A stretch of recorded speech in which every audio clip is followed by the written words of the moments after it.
Hello and welcome to Newswire with me, Ayza Omar. We will be talking about US-Iran tensions today and how they started to escalate, especially in Iraq. In the last week, if we just take a snapshot look, we saw that there was a rocket attack on an Iraqi military base on 27th of December, which killed an American contractor. Soon that was followed by an airstrike by the US against a pro-Iranian armed group, the Hezbollah Brigades, which killed 27 of its fighters.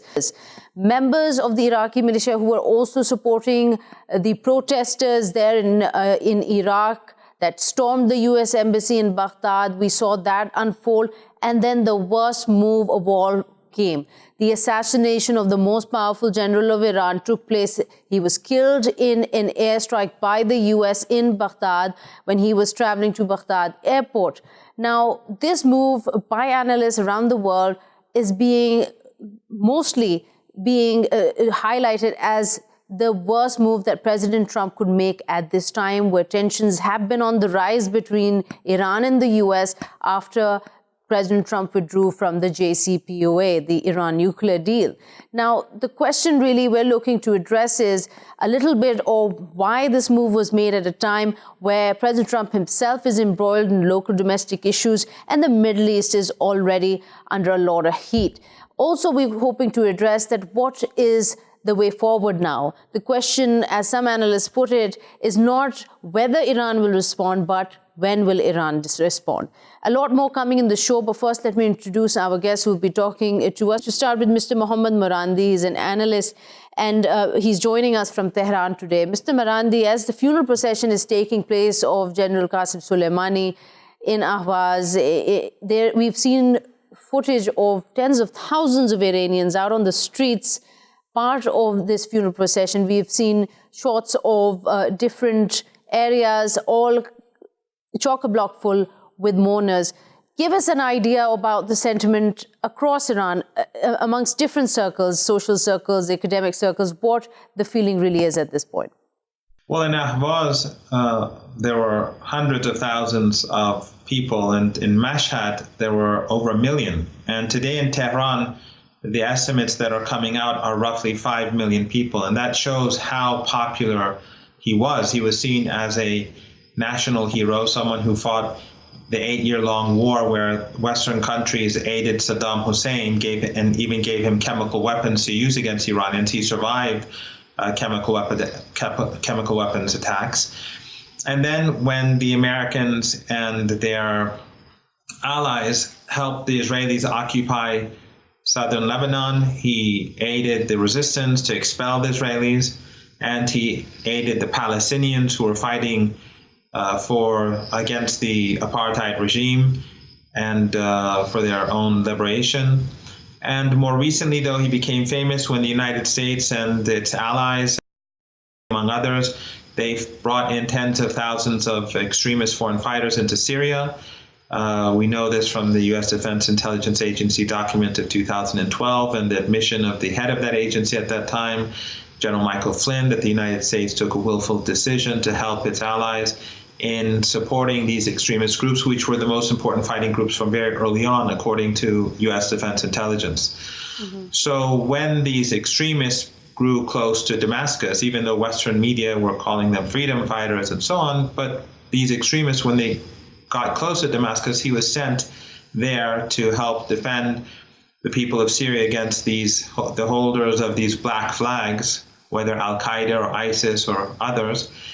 And he succeeded in pushing them back. Then when the United States, of course, on the other hand, had destroyed Iraq through invasion, through sanctions, and Iraq was a broken country. And when ISIS spilled in over from Syria, there was no defense. So when ISIS reached Baghdad, he again was sent to Baghdad, and he personally led the defense of the city and prevented it from falling. So he has spared much of the region from these extremist groups. So he's considered, both in Iraq, as we saw 2-3 days ago, the enormous mourning ceremonies in Iraq, the funerals in Baghdad, in Qazemain, in Najaf, and Karbala, where huge crowds were carrying his coffin, as well as the coffin of the other marchers. We can see footage of that, Mr. Marandi, as it's running on your screens. You can see it. The latest footage of those who are out on the streets in Iran, different cities,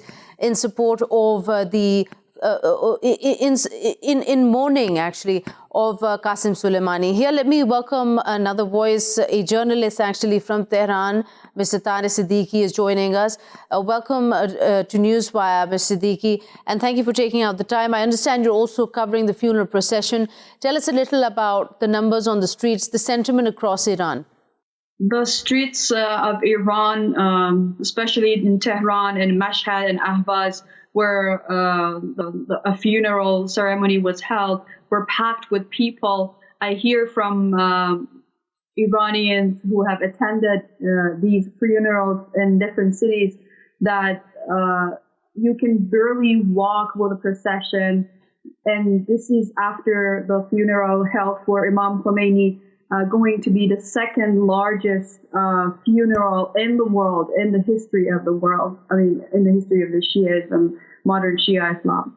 So, and about the emotions, General Qasem Soleimani's martyrdom has brought Iranians together from different religious beliefs and political orientations, and Iranians are united in their love for their hero, for General Soleimani, and they are united in seeking retaliation by Iran in the face of the assassination held and carried out by the United States in Iraq and aided by Mossad, Israeli intelligence service. So, Ms. Sadeqi, would you say that even now those in Iran who might not have been entirely with Qasem Soleimani and his way of the kind of influence he had across the region are still out on the streets because in support of the others who also see this as a sign of protest against the U.S. for the airstrike that took him out? Well, yes, because he was a hero for Iranians of all walks of life, because he defended and protected and commanded the protection of our borders back in the 1980s when Saddam Hussein attacked Iran, backed and armed by the United States. Mm-hmm. And after that, in the fight against ISIS in Iraq and Syria, but invited by the legitimate governments of those countries, which actually pushed ISIS away from approaching Iran. So it does not take any particular religious or political belief to support such a kind of hero. Right. And this, in the kind of funeral processions place right now, the multi-city sort of funeral procession taking place for this, is this unprecedented? Some analysts are saying this sort of an arrangement wasn't even there for the founder of the Islamic Republic of Iran, Ayatollah Khomeini, when he died back in '89. Yes, that is what I hear. And well, I was not there, and I was very young at that time. But what I hear from my parents and others who have witnessed both funerals is that this is going to precede the massive funeral held then for Imam Khomeini, because now there are there is a larger population of especially the youth who supported him and have gone on the streets to declare once again their commitment and adherence to that set of beliefs. Right.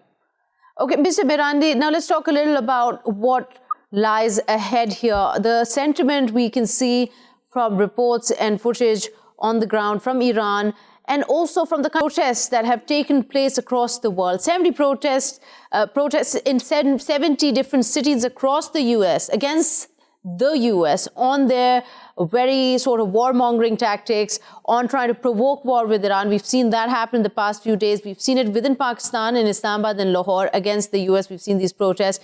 We've seen it in Central Kashmir. We've seen it in Gaza. This kind of sentiment having been seen, do you think that this was the kind of reaction that President Trump might not have factored in?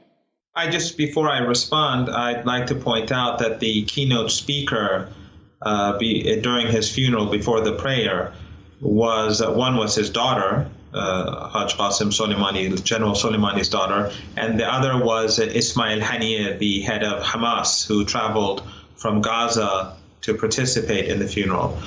But yes, I think this was a major miscalculation, especially since yesterday the Iraqi prime minister proved that that Trump was lying. The Iraqi prime minister in parliament said that General Soleimani was coming to Baghdad to meet him, because the Saudis had given him, the prime minister, a message, and this was a part of his mediation. And he said Trump was aware of this, and he even thanked the prime minister. So when General Soleimani came in, he was greeted by a senior Iraqi war hero who had also fought and was fought side by side with General Soleimani to defeat ISIS in Iraq. And Abu Mahdi al-Muhandis, and he too was murdered. So the Americans have committed a war crime against Iran, and they've committed a war crime or an act of war against Iraq as well. Right. And so the Iraqis are outraged, Iranians are outraged. The two countries have moved very close together because they've lost their commanders alongside one another. And it turns out that based upon what the Prime Minister said in Parliament, that Trump was lying all along. Right. Now, the Prime Minister Mahdi did say this. He even specified that he was carrying, Qasim Soleimani was carrying.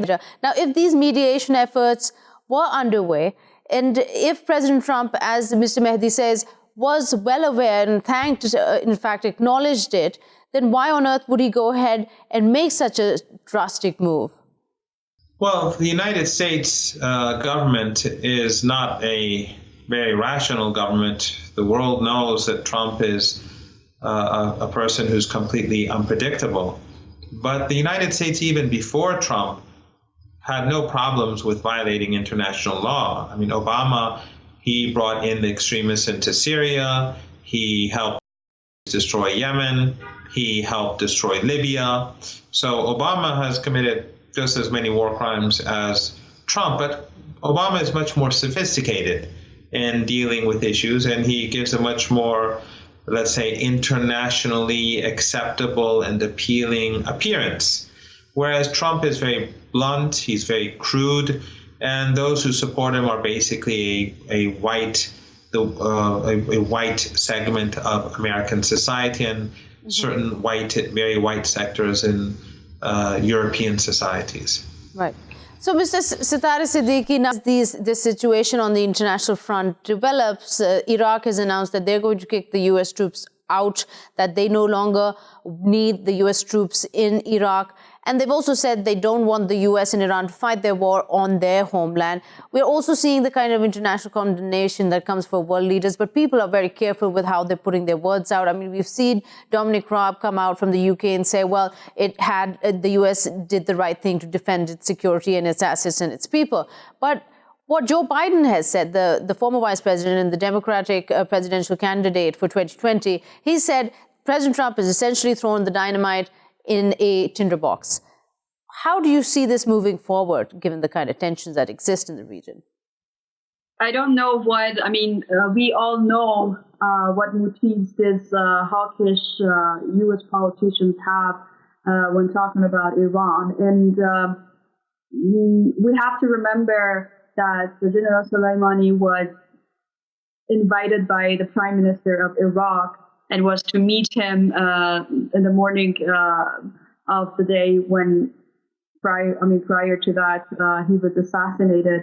So the United States has committed a crime by assassinating a top official of Iran, and he was the one who commanded the fight against ISIS. The United States has also killed an Iraqi commander, a very popular Iraqi commander. So Iran and Iraq are together in their fight against the U.S. now. But at the same time, we have to remember that Iran has been a victim of U.S. hostilities for the past 40 years, and it has never, ever hasted towards an act of war and retaliation. Iran has acted with maturity, with prudence, and with composure, and any reaction coming from Iran will continue to be with composure, because Iran is not after a war, and it's not after adventurism. It's the U.S. who has committed multiple war crimes in Iraq, which is our neighbor, and has threatened Iranian sovereignty. So, I mean, right. Yes, Iran will react. So retaliation is another thing, not just from the government of Iran itself, but also the sentiment across the board, not just within the borders of Iran, but in the region, is that what has happened is a violation of not just Iraqi sovereignty, but a direct provocation to Iran. Now, we've seen footage of the Supreme Leader of Iran, Ali Khamenei, leading the funeral procession, leading the funeral prayer, something also very rarely seen. So obviously, General Qasem Soleimani had a very high status here. But coming to you, Mr. Marandi, what we're seeing still a back and forth going on between President Trump and the Foreign Minister of Iran, Javad Zarif. Trump threatening sanctions not only against what has already actually been imposed on Iran, but also now against Baghdad, which we've seen on Sunday after the Iraq's parliament called on U.S. troops to leave. This kind of a situation that is being created, do you think this is actually working in the favor of the U.S. or backing itself in the corner? No, this is the arrogance of power. In fact, when the American was killed and the Americans bombed the Iraqi soldiers, those soldiers were 500 kilometers away from where that American was killed. And right before the airstrike, and actually only 8 of them belonged to the Kata'ib Hezbollah. The others were just ordinary soldiers and Iraqi police officers. But the Americans don't care. So the Americans, right before the airstrike, the Secretary of Defense contacted the Iraqi Prime Minister and said that they're going to carry out these strikes. And the Prime Minister told him not to do so, and he said, I didn't call you to discuss this. I called you to inform you. So this is how the U.S. Minister of Defense speaks to the Prime Minister of the country under occupation. And then when the Prime Minister asked for the intelligence proving that this group carried out the attack, he said, we don't need to give it to you. He refused to give it to him. So this is the arrogance of the United States. If the Iraqis want, their country to be sovereign and independent, the Americans will punish them and strangle them. This is the world that we live in today. Europe and the Europeans are quiet about all this. They won't say anything. So we they're trying to return us back to the early 20th century and the 19th century Western powers. Mr. Sadeqi, how do you see the world responding to war unfolding here, especially with President Trump still going at it with his war rhetoric against Iran and now Iraq, and Iran having announced just recently that they are completely withdrawing from the JCPOA because they had been tapering off on how much they were abiding by the rules since President Trump pulled out in 2018. But now they've cleared out, said they don't really care anymore about what uranium enrichment levels are allowed or not allowed and how much they transgress those. Yeah, well, basically the JCPOA had been left as only, functionally as only a piece of paper because the European partners of the deal betrayed Iran and submitted to the U.S.'s interest and bullying. And we have to remember that even before the JCPOA, Iran had pursued a peaceful nuclear program. So even if the limitations of the JCPOA are not observed, Iran will continue to enrich uranium at the levels necessary for peaceful purposes.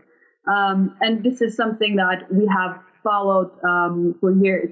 And we have to also remember that unlike the U.S., which acts upon imperialist ambitions, Iran has, the Islamic Republic has stayed true to its moral ethics and ideals. We have never responded with aggression. And the world, the governments of Europe or America may continue to celebrate the martyrdom of a great hero because they saw him as a threat to their interest, imperialist interest in the region. But that's really the question, isn't it, Mr. Sadeqi? How much was the U.S. looking out for their interests, and how much of this was actually something that President Trump didn't quite think through, as it seems? Here, let me welcome another voice. We have Mr. Meirowitz joining us just now. Welcome to the show again. It's good to have you back. Now, I want to ask you this. President Trump, with this move, he makes this while he's on vacation. And while Qasem Soleimani has survived 6 previous assassination attempts, but this comes right at a time where things are already erupting between the U.S. and Iran. And on the other hand, President Trump has got his own local issues going on with the impeachment, with the presidential elections coming up. What was he thinking going ahead with this decision? Well, we don't know exactly what he was thinking. There could be some domestic political reasons for this. It's been suggested that it's related to the domestic issues that the president has.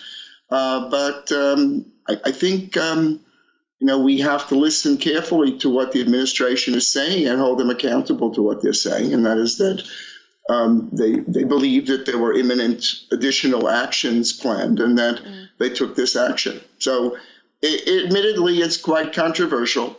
But on the other hand, at least looking at it from the American point of view, and as you say, the relationship between the U.S. and Iran was quite fraught and quite difficult. And now at this point, I think it's more important to understand what happens going forward. Dr. Meirowitz, it seems that the government is already divided on this move to take out Qasem Soleimani. Nancy Pelosi, the Democrats' House Speaker, she said that the Congress was not consulted beforehand. And the U.S. and the world can, we can't afford to have these kind of tensions escalate at this point. How big a problem is that going to be, considering that the consultation with the Congress never took place? Well, this is a very interesting point because we have a War Powers Act, which technically requires the president to consult Congress, in effect, within 48 hours after commencing, quote, hostilities, and then, in fact, stop them if Congress doesn't want the president to pursue them. But in actual fact, no president has ever agreed to be subject to the War Powers Act. That includes Bush, Obama, and including Trump.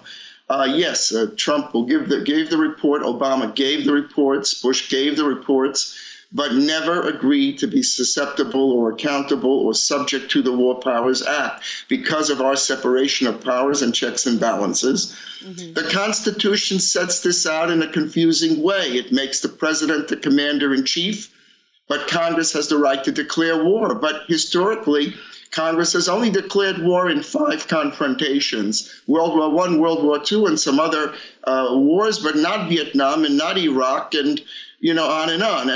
With respect to Iraq and 9/11, we had authorizations for the use of military force. There's a whole debate about that. Does the president need an authorization to do this? Did Obama need an authorization to take out Osama bin Laden? Did Trump need an authorization to do this action against Soleimani? This is a debated point. But as a matter of practicality, the president has the powers, commander-in-chief. Now, Pelosi, you mentioned, the relationship between Pelosi and Trump is not good at all. The House just impeached Trump as the 3rd president in American history to be impeached. This is in the history books from now on. So she's not going to expect the president to consult her. She's not going to make it any easy. Absolutely. But then when the Republican Senator Lindsey Graham, he comes out and says this is a direct response to the Iranian aggression. But at the same time, what Joe Biden says that now President Trump is going to be responsible for the kind of threat that U.S. servicemen and women are going to face in the region because Iran is obviously going to retaliate. Yes. But, that's interesting that Biden, who wants to be president, makes a statement like that. That sounds to me very suspect because in terms of his capability to be a president is to make a decision. right or wrong to make a decision. Sometimes presidents make wrong decisions, but they have to make decisions. So if Biden is saying, oh, gee, he made a decision and now there are going to be consequences, I hate to wake up Joe Biden, but when presidents make decisions, there are consequences and there are implications. That's the whole point. And that's why the Constitution gave the president this power and not the power to declare war. That's exactly the point. Now, the president's accountable domestically on these issues. As a practical matter, there's going to be a trial of the Senate, in the Senate of the president. He's going to be acquitted. He's not going to be convicted. So he probably feels more empowered right now than he was perhaps earlier on. And furthermore, I think this all started when the United States pulled out of the nuclear deal. This was when the slippery slope started to advance in terms of exacerbating the relationship with Iran. Now, Iran is saying they're totally not responsible for the deal. They're not going to do what's required. This is a very bad decision. I think that everybody should step back and see where we are and try not to move this forward in a very negative way. I mean, I know it's a very difficult situation that we're in right now, but I think that it's in the interest of all the powers in the whole world to have this calm down. And as I say, it's a difficult situation. As a matter of practicality, the European powers, I don't think, are going to come to Iran's assistance. But they haven't in the Middle East anyway. They haven't done much at all. They haven't been even able to install the Instex that they promised.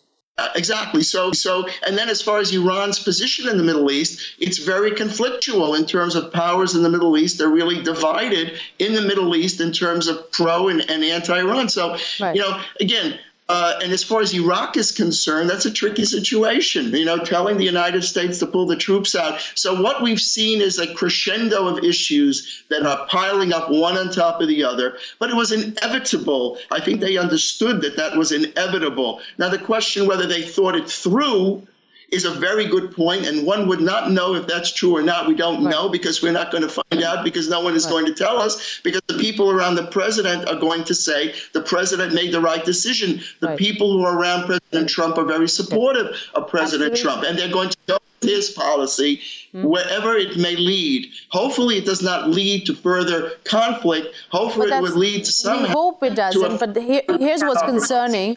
The kind of statements that are coming out. Mr. Setareh Sadeqi, if I could get your comment on this. Iraq's prominent Shia leader, Muqtada al-Sadr, he's called on his militias, the army of Imam Mahdi, and he's gone and said that we need to be ready and be prepared to protect Iraq. And he's also said that the killing of Soleimani will not weaken Iraq's resolve, giving clear endorsement to the kind of backing they're ready to give Iran.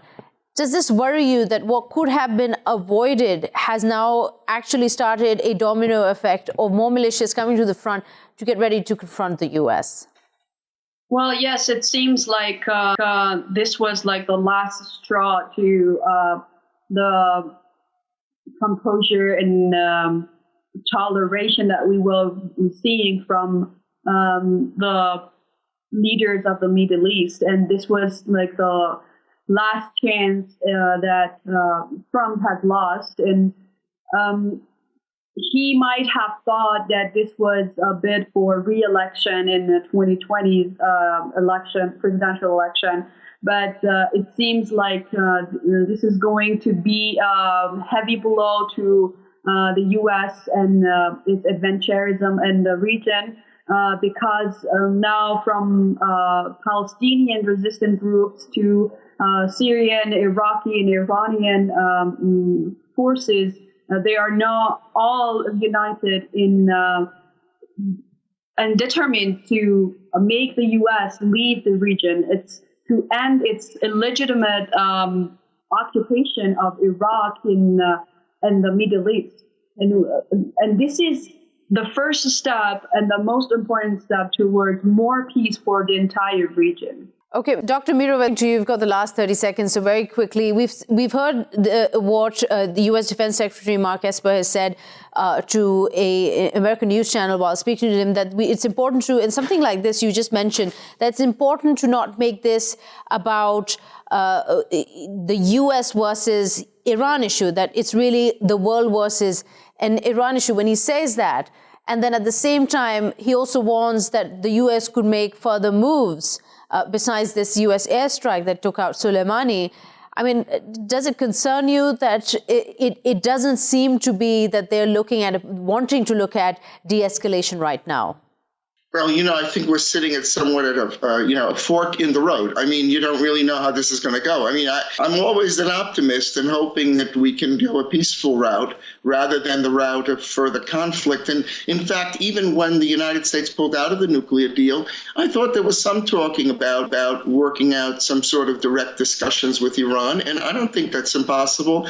The United States has been in conflicts with many powers, and there have been, discussions with those powers, including the Vietnam War. I mean, that was an actual full-scale war, and the United States negotiated with Vietnam. So maybe there's a way to have, even with all of this occurring, I mean, obviously, the situation is very, very tense, and there's a lot of very, very tough talk and conflictual talk in all directions. In my opinion, I think what is pivotal here is obviously the decision in Iraq, although the parliamentary decision is not binding. And basically, a lot of the members of parliament were absent from that decision to ask the United States to leave. To my mind, that's really a question right now for the security and future of Iraq is really a pivotal question, whether Iraq is going to collapse or whether or not Iraq will have a future to have a peaceful existence for its people. Right. And the whole region is in turmoil. So I think we need to step back, hopefully not go down the road of further conflict, and maybe there's a way to go down the road. But if everybody's talking very tough, at the end of the day, hopefully one can only hope, like you said, be optimistic that finally those calls for de-escalating tensions can be taken in a more political move forward instead of a military move. Well, with that, we've come to the end of this part of the program. Dr. Mark Meirowitz, Mrs. Sadeqi, and of course, Mr. Mohammad Marandi, thank you so much for joining us for this conversation. We'll take a quick short break. We'll be right back.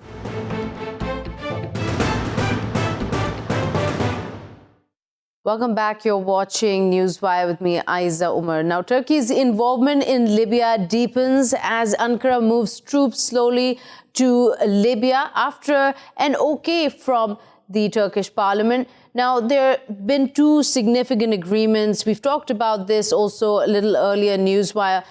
That have taken place between Libya and Turkey that took place in November 2019. One was essentially on the security cooperation with Ankara, where Ankara has agreed to supply military training and weapons, as well as another agreement which is on the maritime boundaries that has angered quite a few countries in the Mediterranean, especially Greece. Now, tensions were already brewing over the issue of the Eastern Mediterranean, especially over Ankara's gas exploration activities off the shore of Cyprus. Now, with Libya's deal and now seeing Turkish troops move into Libya, it seems to be a very clear message that this conundrum is not going to be ending anytime soon, because Turkey faces Russia not only in Syria, but now also in Libya as they back opposing sides. To get a better understanding, especially in today's light where the Middle East is already brewing with high tensions between US and Iran, let's introduce our guests and get their take on the issue. We have with us Mr. Sami, a Middle East expert and in-chief of the International Interests and a risk consultant also. He's joining us from London today. And we have Mr. Yusuf, Erim, an analyst, joining us from Istanbul, Turkey. Welcome to both of you to the conversation.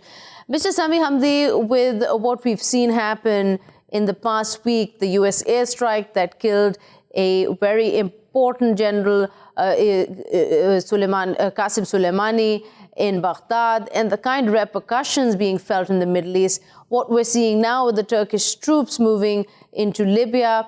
What is your sentiment about how this can unfold in the coming days? I think with Iran and the US and with Libya, it's hard to link the two. Let's focus on Libya for now, in the sense that what's happening is that Turkey, the internationally recognized government, has its back to the wall. The internationally recognized government is facing Haftar, who is advancing into Tripoli, and this warlord, this Haftar, who wants to overthrow the internationally recognized government, is backed by Russia, backed by France, backed by UAE, backed by Egypt, and by an apathetic US that is sitting and watching, and by an EU that until Turkey announced that it's going in, seemed to be just watching Haftar enter Tripoli without mobilizing at all or considering the prospect of what Libya would look like if the internationally recognized government falls. Turkey wants to get involved in Libya for two reasons. One is that it wants to protect the internationally recognized government seat at the negotiating table, because if Turkey doesn't get involved, or if any party doesn't get involved to rescue the internationally recognized government, then we can no longer talk about negotiations or a diplomatic solution. And what we will have is, just as we saw in Egypt, where a general overthrows a democratically elected president and the international community recognizes power, recognizes brute force, recognized Sisi, we will see them recognize Haftar in Libya. Turkey doesn't want that. Turkey wants to protect the internationally recognized government, but not necessarily just because it's an internationally recognized government. Turkey, of course, has its own interest in the Mediterranean.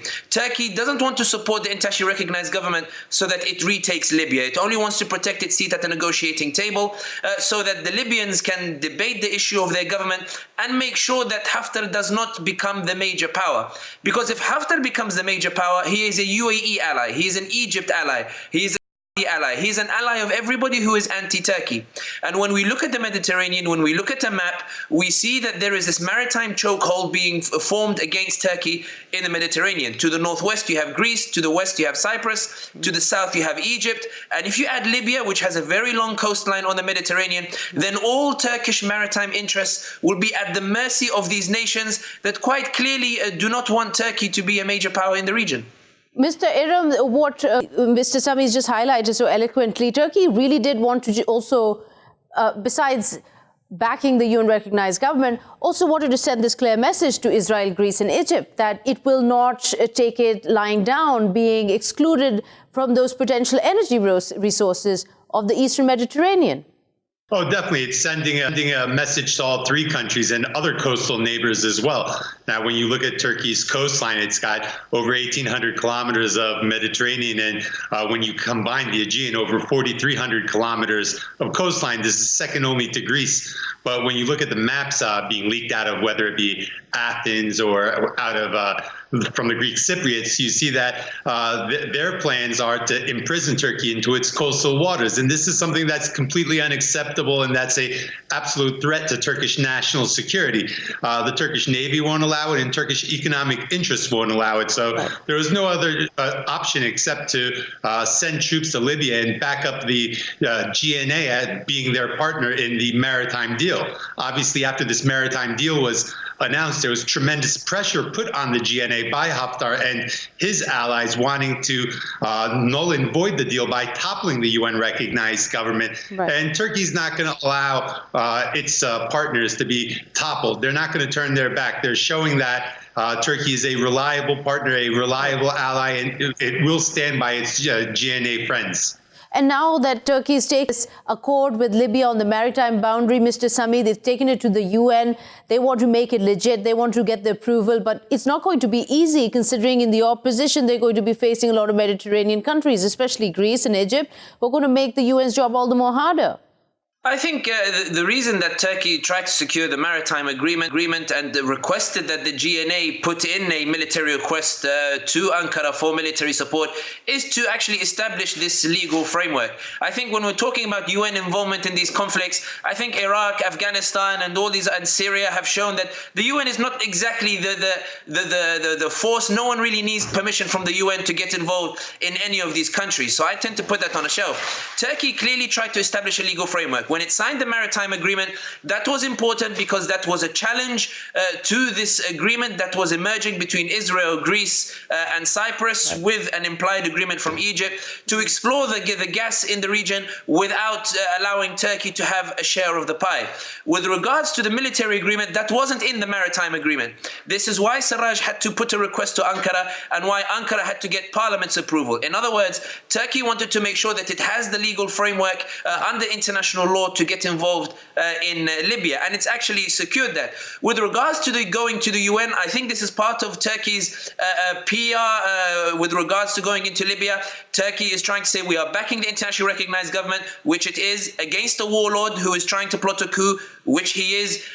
Turkey is trying to say that the international community is not going in, therefore I will go in on behalf of the international community. I think it's very effective. I think it's very clear that Turkey's aims in Libya coincide with everybody who wants a genuine solution in Libya. Turkey's aims in Libya coincide with desire for Libyans to have some sort of solution in Libya that does not involve military force, that does not involve a general imposing themselves by force. So I think when we look at the Turkey's relationship with the UN, I think Turkey knows that the UN will not be happy with Turkish involvement in Libya. Let's remember that in Syria, Turkey for years was saying, give me a safe zone. Give me a safe zone in northern Syria. Give me a place where I can help to resettle refugees. Take into regard that I have my security concerns. They ignored Erdogan for years, and Russia ignored Erdogan for years. Only when Erdogan said, I'm going in unilaterally, forget it. This is really bad. This really affects our interest. I have to go in. Then the world said, okay, you know what, Erdogan, fine.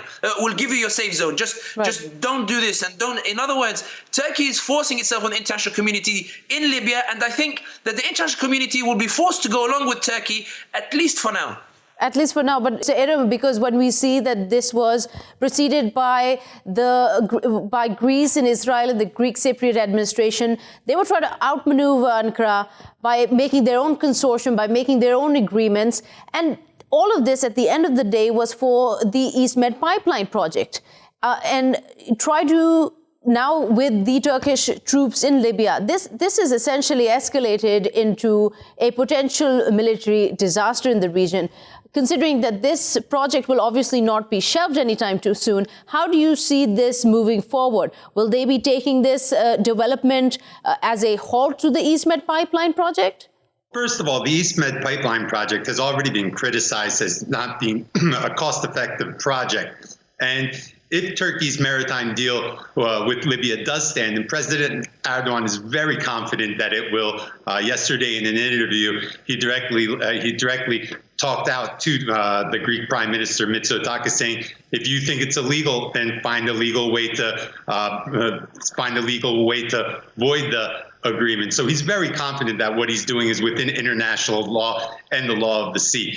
And in previous interviews, he's already made calls to his coastal neighbors saying, hey, Turkey's open to negotiations, even with countries that we have problems to, putting the Greek Cypriots aside, though. That's not a country that he's interested in communicating with right now. But Israel and Greece, both, even though they're rivals, he has opened the door saying Turkey would be warm to negotiations if these countries want to take a step towards Ankara. I also want to touch on something Sami was saying, that with Turkish troop presence in Libya, one of the things that Turkey learned in Syria is, which I always felt that Turkey's military presence in Syria came at such a late phase, that you're only as strong at the diplomatic table, which is supported by your military presence on the field. There is that saying in Turkish, the field feeds the table feeds the field. So Turkey learned its lesson in Syria, and it's decided not to wait in Libya. It's taking quick action, and